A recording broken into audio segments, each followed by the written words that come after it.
ಎಲ್ಲರಿಗೂ ನಮಸ್ಕಾರಗಳು. ಪ್ರಗತಿಪಥ ಪಾಠಶಾಲೆ ಯೂಟ್ಯೂಬ್ ಚಾನಲ್ಗೆ ಎಲ್ಲರಿಗೂ ಸ್ವಾಗತ. ಈ ಒಂದು ವಿಡಿಯೋದಲ್ಲಿ GPSTR 2022 ಪೇಪರ್ 1 ಸಾಮಾನ್ಯ ಜ್ಞಾನ 25 ಬಹು ಆಯ್ಕೆಯ ಪ್ರಶ್ನೋತ್ತರಗಳನ್ನು ವಿವರಣೆಯ ಮುಖಾಂತರ ಅಭ್ಯಸಿಸಿದ್ದೇನೆ. ಈ ಒಂದು ವಿಡಿಯೋ 2026 GPSTR ಪರೀಕ್ಷೆಗೆ ಬಹಳಷ್ಟು ಉಪಯುಕ್ತವಾಗುತ್ತದೆ. ಸಾಮಾನ್ಯ ಜ್ಞಾನ. ಚಿದಂಬರ ರಹಸ್ಯ ಕೃತಿಯ ಕರ್ತೃ. ಇದಕ್ಕೆ ಸರಿಯಾದಂತಹ ಉತ್ತರ KP ಪೂರ್ಣಚಂದ್ರ ತೇಜಸ್ವಿ. ಚಿದಂಬರ ರಹಸ್ಯದ ಒಂದು ಕೃತಿಯ ಕರ್ತೃ KP ಪೂರ್ಣಚಂದ್ರ ತೇಜಸ್ವಿ. ಇವರ ತಂದೆ ಕುವೆಂಪು. ಕುವೆಂಪು ಅವರ ಒಂದು ಆತ್ಮಚರಿತ್ರೆ ಯಾವುದಪ್ಪ ಅಂತಂದರೆ ನೆನಪಿನ ದೋಣಿ. ಲಂಕೇಶ್ ರವರ ಒಂದು ಆತ್ಮಚರಿತ್ರೆ ಹುಳಿ ಮಾವಿನ ಮರ.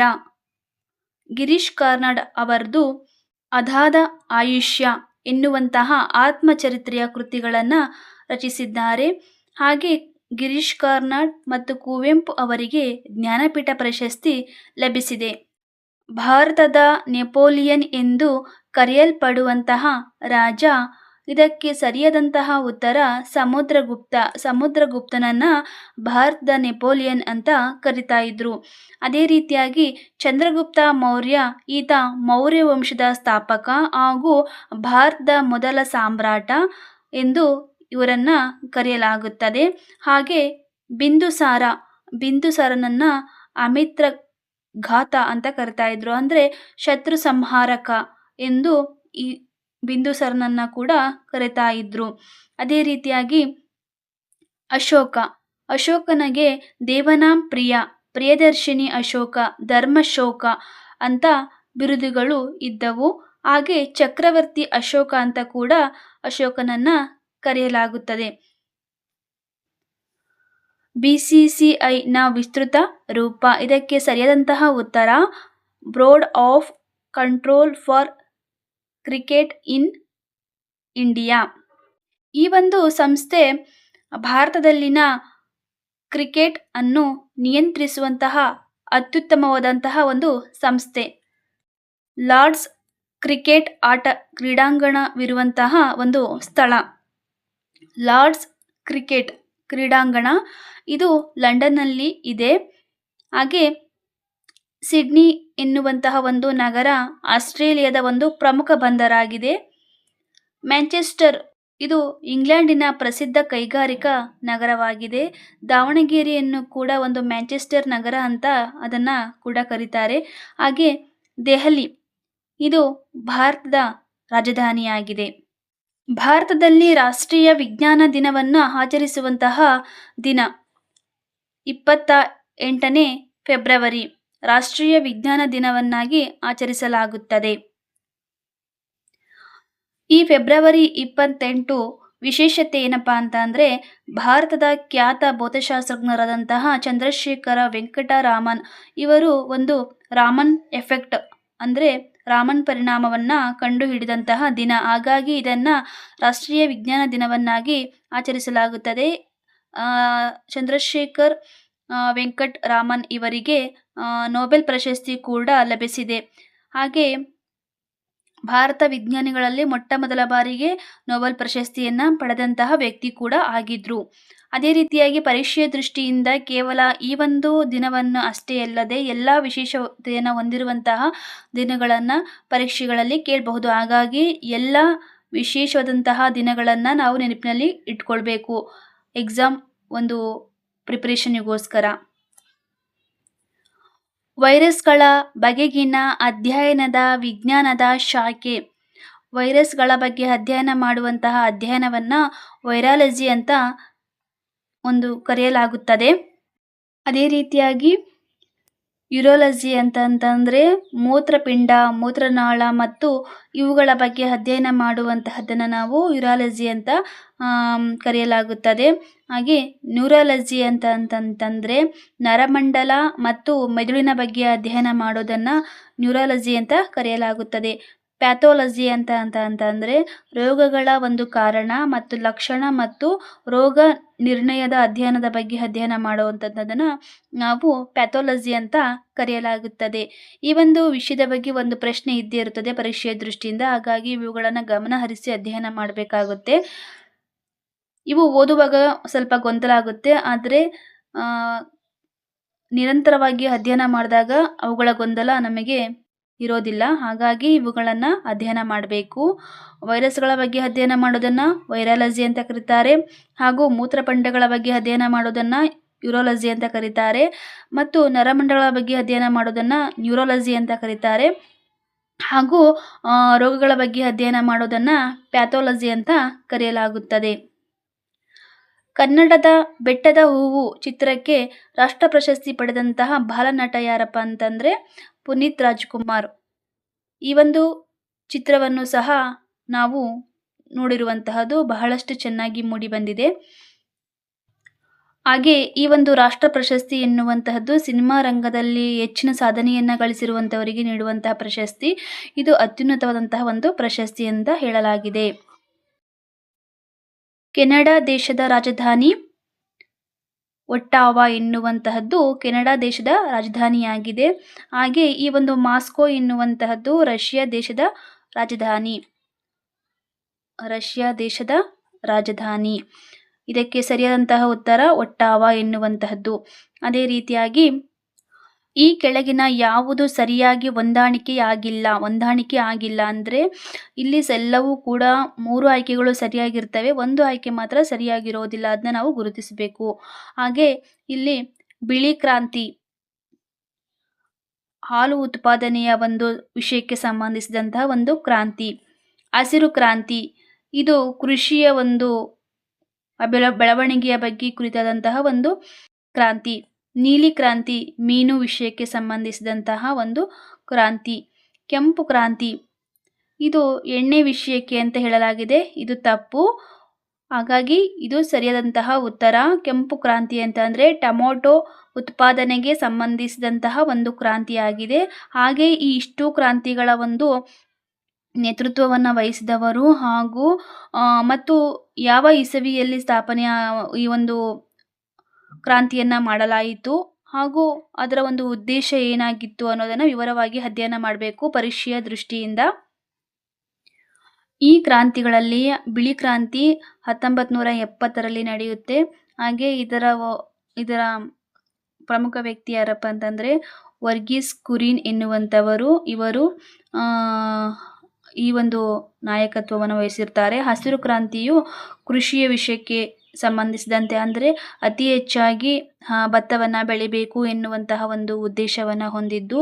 ಇಲ್ಲಿ 1960ರಿಂದ 70ರವರೆಗೆ ಈ ಒಂದು ಕ್ರಾಂತಿ ನಡೆಯುತ್ತೆ. ಇದರ ನಾಯಕತ್ವ ವಹಿಸಿದವರು ಡಾಕ್ಟರ್ MS ಸ್ವಾಮಿನಾಥನ್.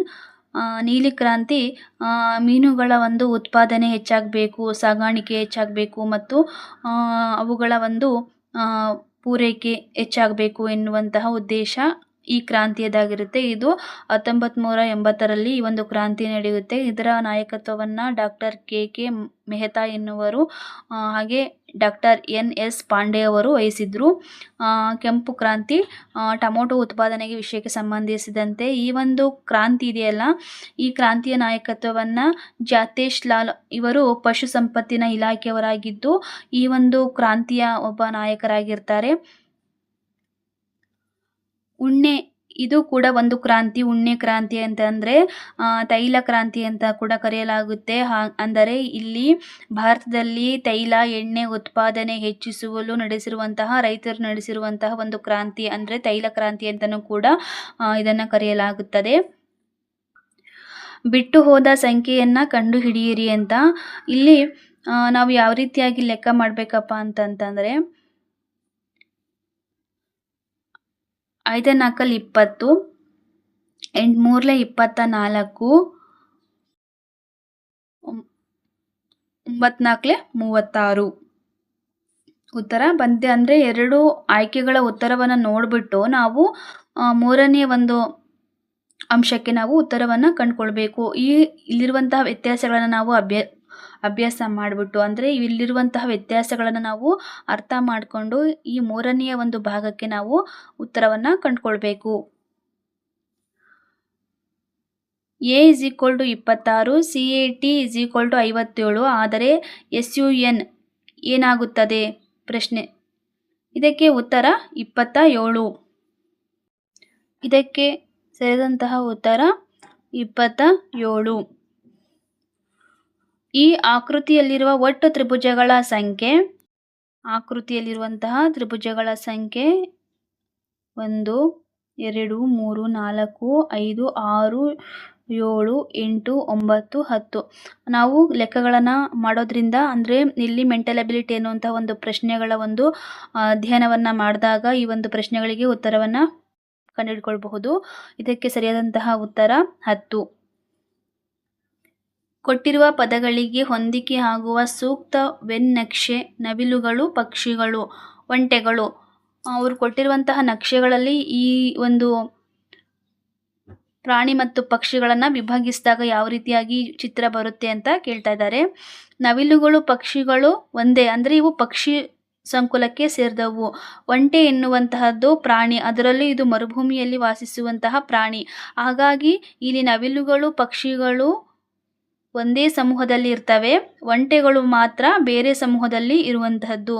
ಹಾಗಾಗಿ ಉತ್ತರ ಇದು ಸರಿಯಾಗಿದೆ. ಮೊದಲೆರಡು ಸಂಖ್ಯೆಗಳಿರುವಂತಹ ಸಂಬಂಧವನ್ನು ಗುರುತಿಸಿ ಬಿಟ್ಟು ಹೋದ ಸಂಖ್ಯೆಯನ್ನು ಕಂಡುಹಿಡಿಯಿರಿ. ಇದಕ್ಕೆ 2:9, 5 ಪ್ರಶ್ನೆ ಸಂಖ್ಯೆ. ಹಾಗಾಗಿ ಈ ಒಂದು ಪ್ರಶ್ನೆ, ಹಾಗಾಗಿ ಇದಕ್ಕೆ ಸರಿಯಾದಂತಹ ಉತ್ತರ 36. ಅದೇ ರೀತಿಯಾಗಿ ಒಬ್ಬ ವ್ಯಕ್ತಿಯು ಎತ್ತರಕ್ಕೆ 20 ಮೀಟರ್ ನಡೆದು ಎಡಕ್ಕೆ ತಿರುಗಿ 40 ಮೀಟರ್ ನಡೆಯುತ್ತಾನೆ, ಮತ್ತೆ ಎಡಕ್ಕೆ ತಿರುಗಿ 20 ಮೀಟರ್ ನಡೆಯುತ್ತಾನೆ. ಅಂದರೆ ಇಲ್ಲಿ ಒಬ್ಬ ವ್ಯಕ್ತಿ ಅಂತ ಅಂದ್ಕೊಳ್ಳೋಣ. ಒಬ್ಬ ವ್ಯಕ್ತಿ ಇಲ್ಲಿಂದ 20 ಕಿಲೋಮೀಟರ್ ಹೋಗಿ ಮತ್ತೆ 40 ಕಿಲೋಮೀಟರ್ ತನ್ನ ಎಡಕ್ಕೆ ತಿರುಗಿದಾಗ ಈ ಕಡೆ ತಿರುಗಿ 40 ಕಿಲೋಮೀಟರ್ ಕ್ರಮಿಸಿದಾಗ ಮತ್ತೆ ತನ್ನ ಎಡಕ್ಕೆ ತಿರುಗಿದಾಗ ಅಂತಂದರೆ ಆತ ಮತ್ತೆ 20 ಕಿಲೋಮೀಟರ್ ನಡೆಯುತ್ತಾನೆ.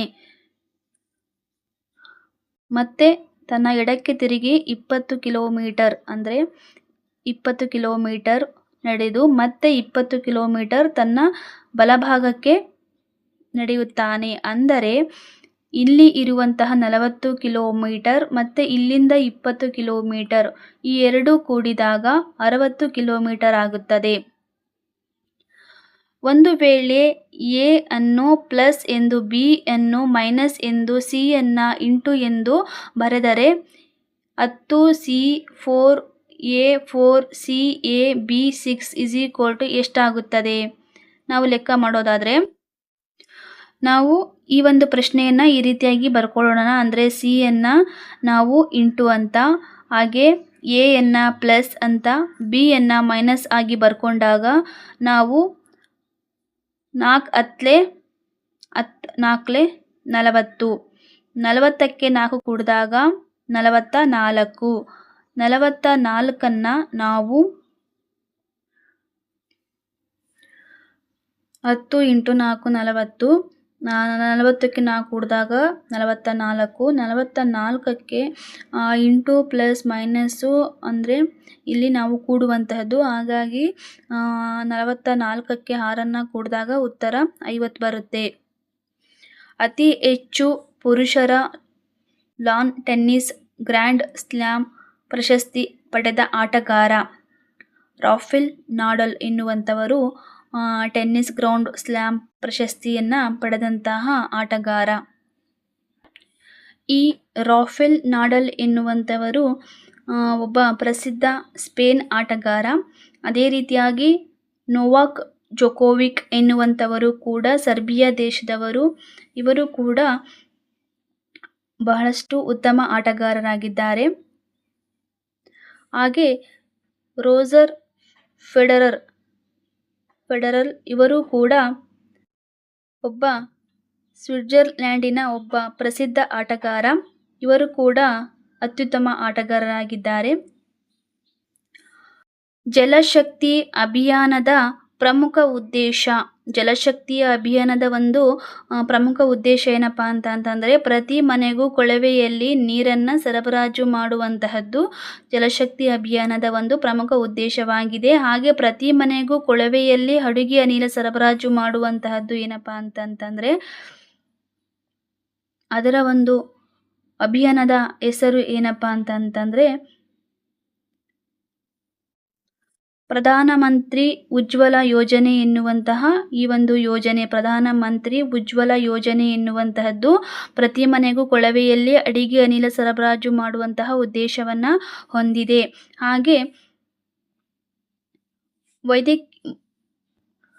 ಹಾಗೆ ಪ್ರತಿ ಹಳ್ಳಿಯಲ್ಲಿ ನೀರಿನ ಶುದ್ಧೀಕರಣವನ್ನು ಅಳವಡಿಸುವಂತಹ ಯೋಜನೆಯ ಹೆಸರು ಜಲ ಸುರಕ್ಷಾ ಅಭಿಯಾನ ಒಂದು ಯೋಜನೆಯನ್ನು ನೋಡುವಂತಹದ್ದಾಗಿದೆ. ವೈದ್ಯಕೀಯ ಕ್ಷೇತ್ರದಲ್ಲಿನ ಸಾಧನೆಗೆ ಪದ್ಮವಿಭೂಷಣ ಪ್ರಶಸ್ತಿ 2021ರಲ್ಲಿ ಪಡೆದಂತಹ ಕನ್ನಡಿಗ ಅಂತ ಕೇಳಿದ್ದಾರೆ. ಇಲ್ಲಿ ಪದ್ಮವಿಭೂಷಣ ಎನ್ನುವಂತಹದ್ದು ಅತ್ಯುನ್ನತವಾದಂತಹ ಒಂದು ಪ್ರಶಸ್ತಿ. ಮೊದಲನೇದಾಗಿ ಪ್ರಶಸ್ತಿಗಳ ಒಂದು ಸ್ಥಾನಮಾನವನ್ನು ನೋಡೋದಾದರೆ ನಾವು ಪ್ರಥಮವಾಗಿ ಭಾರತ ರತ್ನ ಪ್ರಶಸ್ತಿ, ಎರಡನೆಯದಾಗಿ ಪದ್ಮವಿಭೂಷಣ ಪ್ರಶಸ್ತಿ, ಮೂರನೆಯದಾಗಿ ಪದ್ಮಭೂಷಣ ಪ್ರಶಸ್ತಿ, ನಾಲ್ಕನೆಯದಾಗಿ ಪದ್ಮಶ್ರೀ ಪ್ರಶಸ್ತಿಯ ಸ್ಥಾನಮಾನಗಳನ್ನು ನೋಡುವಂತಹದ್ದು. ಹಾಗೆ ಈ ಒಂದು ಪ್ರಶಸ್ತಿಯ ಒಂದು ಉದ್ದೇಶ ಏನಪ್ಪ ಅಂತಂದರೆ ವಿಶಿಷ್ಟ ಸೇವೆಯನ್ನು ಸಾಧನೆಯನ್ನು ಮಾಡಿದವರಿಗೆ ಗೌರವವನ್ನು ನೀಡುವಂತಹದ್ದು. ಯಾವ ಒಂದು ಕ್ಷೇತ್ರಪ್ಪ ಅಂತಂದರೆ ಕಲಾ, ಸಾಹಿತ್ಯ, ವಿಜ್ಞಾನ, ಶಿಕ್ಷಣ, ಸಾಮಾಜಿಕ ಸೇವೆ, ವೈದ್ಯಕೀಯ, ಸಾರ್ವಜನಿಕ ಸೇವೆ, ಕ್ರೀಡೆಗಳಲ್ಲಿ ಸಾಧನೆಯನ್ನು ಮಾಡಿದವರಿಗೆ ಈ ಒಂದು ಪ್ರಶಸ್ತಿಯನ್ನು ನೀಡಿ ಗೌರವವನ್ನು ಕೊಡ್ತಾರೆ. ಹಾಗೆ ಈ ಒಂದು ಪ್ರಶಸ್ತಿಯನ್ನು ಜನವರಿ 26ರಲ್ಲಿ ಇದನ್ನು ಘೋಷಣೆ ಮಾಡ್ತಾರೆ. ಹಾಗೆ ಈ ಒಂದು ಸನ್ಮಾನದ ಒಂದು ಮೌಲ್ಯ ಏನಪ್ಪ ಅಂತಂದರೆ ಒಂದು ಮೆಡಲ್ ಹಾಗೂ ಒಂದು ಸನ್ಮಾನವನ್ನು ಮಾಡ್ತಾರೆ. ಹಾಗೆ 2021ರಲ್ಲಿ ಈ ಒಂದು ಪ್ರಶ್ನೆಯನ್ನು ಕೇಳಿದ್ದಾರೆ. ಅಂದರೆ 2022ರಲ್ಲಿ ನಡೆದಂತಹ ಒಂದು ಪರೀಕ್ಷೆಗೆ. ಹಾಗಾಗಿ ಈಗ 2026ರ ಒಂದು ಪರೀಕ್ಷೆಗೆ ತಯಾರಿಯನ್ನು ನಡೆಸ್ತಿರುವವರು 2026ರಲ್ಲಿ ಪದ್ಮವಿಭೂಷಣ ಪ್ರಶಸ್ತಿ ವೈದ್ಯಕೀಯ ಕ್ಷೇತ್ರದಲ್ಲಿ ಯಾರಿಗೆ ಸೇರಿದೆ ಹಾಗೂ ಹಲವಾರು ಕ್ಷೇತ್ರಗಳಲ್ಲಿ ಸಾಧನೆಯನ್ನು ಮಾಡಿದವರಿಗೆ ಈ ಒಂದು ಪ್ರಶಸ್ತಿಯನ್ನು ನೀಡಲಾಗಿದೆ. ಹಾಗಾಗಿ ಆ ಒಂದು ವಿಷಯವನ್ನು ಬಹಳಷ್ಟು ಆಳವಾಗಿ ಅಧ್ಯಯನ ಮಾಡಬೇಕು. ಹಾಗೆ 2026ರಲ್ಲಿ ಧರ್ಮೇಂದ್ರ ಸಿಂಗ್ ಹಾಗೂ KT Thomas, N Rajan, P Narayan, PS ಅಚ್ಯುತಾನಂದನ್ ಇವರಿಗೂ ಕೂಡ ಪದ್ಮವಿಭೂಷಣ ಪ್ರಶಸ್ತಿ 2026ರಲ್ಲಿ ಲಭಿಸಿದೆ. ಅದು ಅವರ ಕೆಲವೊಂದು ಅವರವರಾದಂತಹ ಕ್ಷೇತ್ರಗಳಲ್ಲಿ ಇವರಿಗೆ ಲಭಿಸಿದೆ. ಹಾಗೆ ಧರ್ಮೇಂದ್ರ ಸಿಂಗ್ ಅವರಿಗೆ ಮರಣೋತ್ತರವಾದಂತಹ ಒಂದು ಪದ್ಮವಿಭೂಷಣ 2026ರಲ್ಲಿ ಲಭಿಸಿದೆ. ಈ ಪದ್ಮವಿಭೂಷಣ ಪ್ರಶಸ್ತಿ ಇದೆಯಲ್ಲ, ಇದು ಒಂದು ಅತ್ಯುನ್ನತವಾದಂತಹ ಎರಡನೆಯ ಅತ್ಯುನ್ನತ ನಾಗರಿಕ ಪ್ರಶಸ್ತಿ ಅಂತ ಕೂಡ ಇದನ್ನು ಕರೆಯಲಾಗುತ್ತದೆ. ಹಾಗೆ 2021ರಲ್ಲಿ BM ಹೆಗಡೆ ಅವರಿಗೆ ಲಭಿಸಿದೆ. ಭಾರತದಲ್ಲಿ ಮೊದಲ ಬಾರಿಗೆ ಯಂಗ್ ರೀಡರ್ ಬೋಟ್ ಲೈಬ್ರರಿಯನ್ನು ಪ್ರಾರಂಭಿಸಿದಂತಹ ರಾಜ್ಯ ಪಶ್ಚಿಮ ಬಂಗಾಳ. ಕರ್ನಾಟಕದಲ್ಲಿ ಕನ್ನಡ ಮತ್ತು ಸಂಸ್ಕೃತಿ ಇಲಾಖೆಯಿಂದ ನೀಡಲ್ಪಡುವ ಅತ್ಯುನ್ನತ ಸಾಹಿತ್ಯಿಕ ಗೌರವ ಪ್ರಶಸ್ತಿ. ಕರ್ನಾಟಕದಲ್ಲಿ ಅತ್ಯುನ್ನತವಾದಂತಹ ಒಂದು ಗೌರವಾನ್ವಿತ ಕರ್ನಾಟಕ ಇಲಾಖೆಯ ಒಂದು ಪ್ರಶಸ್ತಿ ಯಾವುದಪ್ಪ ಅಂತಂದರೆ ಅದು ಪಂಪ ಪ್ರಶಸ್ತಿ. ಹಾಗೆ ಕೆಂಪೇಗೌಡ ಪ್ರಶಸ್ತಿ, ಇದು ಬೆಂಗಳೂರಿನ ಮಹಾನಗರ ಅಭಿವೃದ್ಧಿಗೆ ಸೇರಿದಂತಹ ಜನರಿಗೆ ಸೇರಿರುವಂತಹ ಒಂದು ಪ್ರಶಸ್ತಿ. ಈ ಒಂದು ವಿಷಯ ಶಿಕ್ಷಣ, ವೈದ್ಯಕೀಯ, ಸಮಾಜ ಸೇವೆ ಹಾಗೆ ಕಲೆ, ವಿಜ್ಞಾನ, ಕ್ರೀಡೆ ಹಲವಾರು ವಿಷಯಗಳಲ್ಲಿ ಸಾಧನೆ ಮಾಡಿದವರಿಗೆ ಈ ಒಂದು ಪ್ರಶಸ್ತಿಯನ್ನು ನೀಡಲಾಗುತ್ತದೆ. ಇದು ನಾಡಪ್ರಭು ಕೆಂಪೇಗೌಡರವರ ಜಯಂತಿಯ ದಿನವಾದಂತಹ ಒಂದು ಆಚರಣೆಯ ದಿನದಲ್ಲಿ ಈ ಒಂದು ಪ್ರಶಸ್ತಿಯನ್ನು ಪ್ರದಾನ ಮಾಡಲಾಗುತ್ತದೆ. ಹಾಗೂ ಕನಕಶ್ರೀ ಪ್ರಶಸ್ತಿ, ಈ ಒಂದು ಕನಕಶ್ರೀ ಪ್ರಶಸ್ತಿ ಕೂಡ ಇದು ಕನಕದಾಸರ ಜಯಂತಿ ಒಂದು ಸ್ಮರಣಾರ್ಥಕವಾಗಿ ಈ ಒಂದು ಪ್ರಶಸ್ತಿಯನ್ನು ಪ್ರದಾನ ಮಾಡಲಾಗುತ್ತದೆ. ಹಾಗೆ ಜಕಣಾಚಾರಿ ಪ್ರಶಸ್ತಿ, ಈ ಒಂದು ಪ್ರಶಸ್ತಿಯನ್ನು ಕರ್ನಾಟಕ ಸರ್ಕಾರದ ರಾಜ್ಯ ಪ್ರಶಸ್ತಿ ಅಂತ ಕೂಡ ಈ ಒಂದು ಕರಕುಶಲ ಮತ್ತು ಶಿಲ್ಪಿಗಳಿಗೆ, ಕಲಾವಿದರಿಗೆ ನೀಡುವಂತಹ ಪ್ರಶಸ್ತಿಯಾಗಿದೆ. ಈ ಒಂದು ಅಮರ ಶಿಲ್ಪಿ ಜಕಣಾಚಾರಿಯವರ ಒಂದು ನೆನಪಿಗೋಸ್ಕರ ಈ ಒಂದು ಪ್ರಶಸ್ತಿಯನ್ನು ಪ್ರದಾನ ಮಾಡಲಾಗುತ್ತದೆ. ಕರ್ನಾಟಕದಲ್ಲಿ SSLC ಪರೀಕ್ಷೆಯಲ್ಲಿ ಯಶಸ್ವಿಯಾಗಿ ಪೂರೈಸಿದ ರೈತರ ಮಕ್ಕಳ ಮುಂದಿನ ವಿದ್ಯಾಭ್ಯಾಸದ ಸಲುವಾಗಿ ಪ್ರತಿ ವರ್ಷ ಶಿಷ್ಯ ವೇತನ ಒದಗಿಸುವಂತಹ ಕಾರ್ಯಕ್ರಮ ಯಾವುದಪ್ಪ ಅಂತಂದರೆ ಮುಖ್ಯಮಂತ್ರಿ ರೈತ ವಿದ್ಯಾನಿಧಿ. ಇದು ಸರಿಯಾದಂತಹ ಉತ್ತರ. ಹಾಗೆ ವಿದ್ಯಾಂಜಲಿ ಇದು ಶಾಲಾ ಮಕ್ಕಳಿಗೆ ಪಠ್ಯಪುಸ್ತಕವನ್ನು ವಿತರಣೆಯನ್ನು ನೀಡುವಂತಹ ಒಂದು ನೆರವನ್ನು ನೀಡುವಂತಹ ಒಂದು ಉದ್ದೇಶವಾಗಿದೆ. ಹಾಗೆ ಮುಖ್ಯಮಂತ್ರಿ ರೈತ ನಿಧಿ ಈ ಒಂದು ಯೋಜನೆಯು ಕೂಡ ವಿವಿಧ ಕ್ಷೇತ್ರಗಳಲ್ಲಿ ಸಾರ್ವಜನಿಕವಾಗಿ ಸೇವೆಯನ್ನು ಸಲ್ಲಿಸಿರುವಂತಹ ರೈತರಿಗೆ ಆರ್ಥಿಕ ನೆರವನ್ನು ನೀಡುವಂತಹ, ತಾಂತ್ರಿಕ ನೆರವನ್ನು ನೀಡುವಂತಹ ಉದ್ದೇಶವನ್ನು ಹೊಂದಿದೆ. ಶಿಕ್ಷಣ ಕಿರಣ ಇದು ಶಾಲಾ ಮಾಹಿತಿ ತಂತ್ರಜ್ಞಾನ ಶಿಕ್ಷಣದ ಒಂದು ಚಿಂತನೆಯನ್ನು ಒಳಗೊಂಡಿದೆ.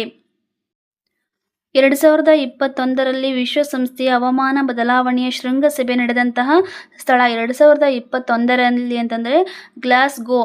ಅದೇ 2026ರಲ್ಲಿ ನಡೆದಂತಹ ಒಂದು ವಿಶ್ವಸಂಸ್ಥೆಯ ಹವಾಮಾನ ಬದಲಾವಣೆಯ ಶೃಂಗಸಭೆ ನಡೆದಂತಹ ಸ್ಥಳ ಅಂತ ಕೇಳಿದರೆ ಇದು ಟರ್ಕಿಯಲ್ಲಿ ನಡೆಯುತ್ತದೆ. ಟರ್ಕಿಯ ಆಂಟಲಿಯಾ ಎನ್ನುವಂತಹ ಒಂದು ನಗರದಲ್ಲಿ ಈ ಒಂದು ಶೃಂಗಸಭೆ ನಡೆಯುತ್ತದೆ. ದ